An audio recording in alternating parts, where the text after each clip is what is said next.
We all know the carbon footprint of food and farming is too high. It's responsible for about a quarter of the world's emissions. A growing population will mean even more emissions from farms. So what can we do?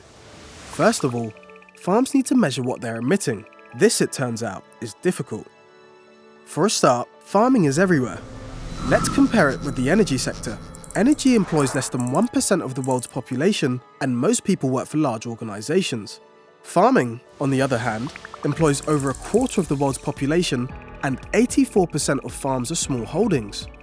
How do you coordinate 2 billion people working on millions of small farms? Farming is a living biological system. It's easier to monitor the machines in a power plant, but farming's emissions are complex and interconnected. Take cows. Although emissions of a country and sector aren't directly comparable, dairy farming creates around the same amount of greenhouse gas as the whole of the US. So we need to get serious about measuring what our cows are doing.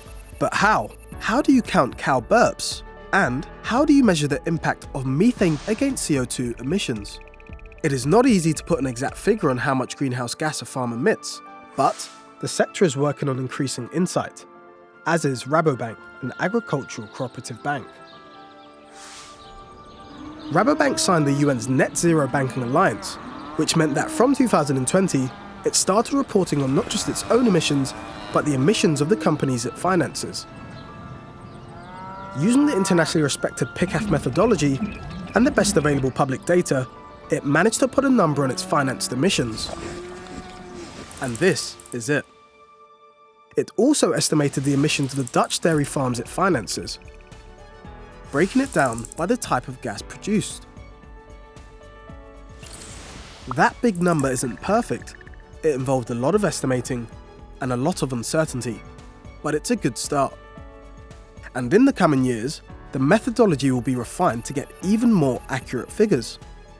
In partnership with their clients, Rabobank will be able to create benchmarks, set goals, and develop products and policies for bringing emissions down, and to help clients build future-proof business models. Because once you know how big a number is, you can work out how to make it smaller.